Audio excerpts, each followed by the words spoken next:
আসসালামু আলাইকুম ভিউয়ার্স, আশা করছি সকলেই ভালো আছেন। ইদানিং জাপানের রামেন আমাদের দেশে খুবই জনপ্রিয় হয়ে উঠেছে। এই রামেন প্যাকেটজাত পাওয়া যায় বিভিন্ন সুপার শপে। তবে রামেন প্যাকেটবিহীন ঘরে থাকা ম্যাগি বা অন্যান্য নুডলস দিয়ে কীভাবে সহজে ঘরে তৈরি করা যাবে, আজকে সেই রেসিপিটা আপনাদের সাথে শেয়ার করব। রেসিপি দেখার আগে আমার চ্যানেল সাবস্ক্রাইব করে নেবেন। তাহলে চলুন এবার দেরি না করে রামেনের এই সহজ রেসিপিটা দেখে আসি। রামেন তৈরিতে প্রথমে লাগছে মুরগির বুকের অংশ। আমি একটি মুরগির বুকের অংশকে দুই ভাগে ভাগ করে নিয়েছি। তাতে দিয়ে দিচ্ছি 1 চা চামচ পরিমাণ আদা রসুন বাটা এবং 1 চা চামচ গোলমরিচ। তাতে দিয়ে দিচ্ছি স্বাদ মতো লবণ এবং 1 চা চামচ সয়া সস। এখানে আপনারা ডার্ক সয়া সস ব্যবহার করতে পারেন। এখন সব কিছুকে একসাথে ভালো করে মাখিয়ে নিচ্ছি। এবার একটি প্যানে দিয়ে দিচ্ছি 2 টেবিল চামচ পরিমাণ চিলি অয়েল। তেলটা গরম হয়ে আসলে মাংসটা ভেজে নেব।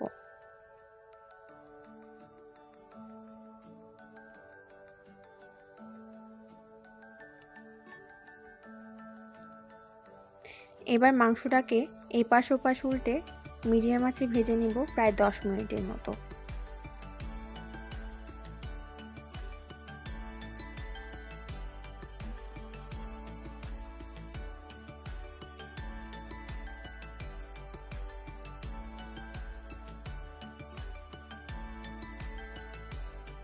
প্রায় 10 মিনিট পরে মাংসগুলোকে আমি একটা প্লেটে তুলে ঠান্ডা হওয়ার জন্য রেখে দিচ্ছি। ঠান্ডা হয়ে এলে এবার ছুরির সাহায্যে ছোট ছোট টুকরো করে মাংসগুলোকে কেটে নিচ্ছি।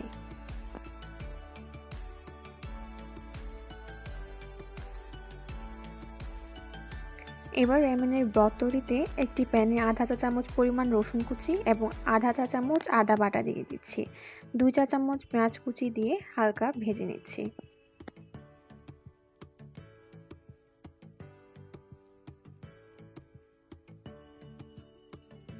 হালকা ভেজে নিয়ে এখানে দিয়ে দিচ্ছি প্রায় 4 কাপের মতো পানি।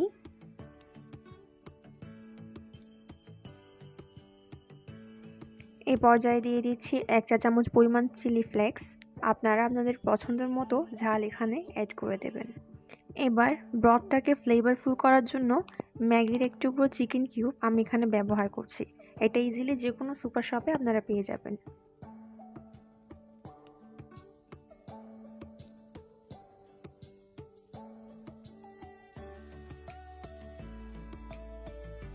এখন সবকিছুকে ভালো করে মিশিয়ে নিচ্ছি কিউবটা গলে যাওয়া পর্যন্ত।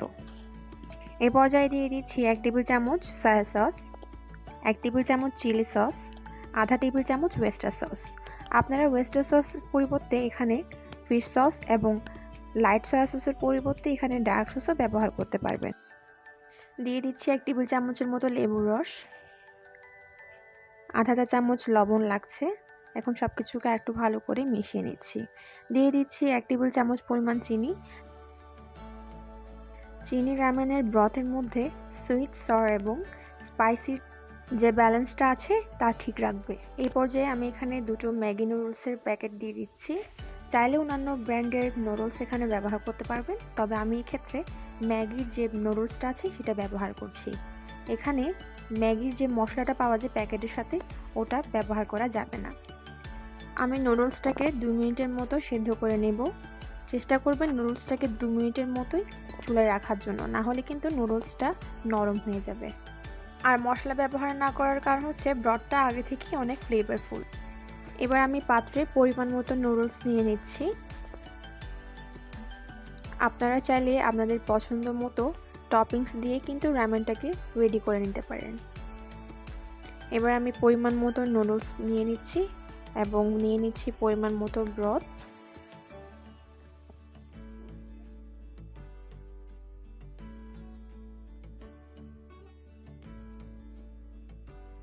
এবার এখানের মধ্যে আমি আগে থেকে ভেজে রাখা মাশরুম দিয়ে দিচ্ছি। আপনারা যে কোনো প্রকার মাশরুম এখানে ব্যবহার করতে পারেন। এবার তাতে দিয়ে দিচ্ছি ফ্রাই করে রাখা চিকেনের টুকরোগুলো।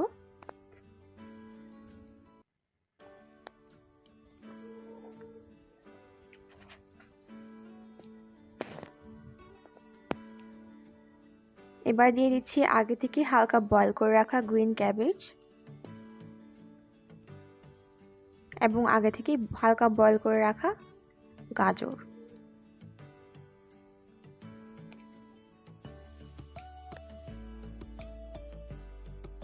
সাথে দিয়ে দিচ্ছি কিছুটা স্প্রিং অনিয়ন,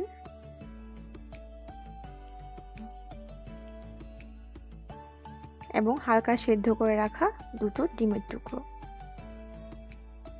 এর উপর দিয়ে দিচ্ছি হালকা করে সাদা তিল। সাদা তিল না থাকলে এখানে আপনারা ইউজ না করলেও চলবে, এটা অপশনাল। ঝটপট সামান্য কিছু উপকরণ দিয়ে কিন্তু আমি রামেন তৈরি করে নিয়েছি। অবশ্যই আমার রেসিপি ফলো করে বাসায় রামেনটা তৈরি করবেন এবং আমাকে কমেন্ট করে জানাবেন। আজকে এখানে বিদায় নিচ্ছি। সকলে ভালো থাকবেন। আল্লাহ হাফিজ।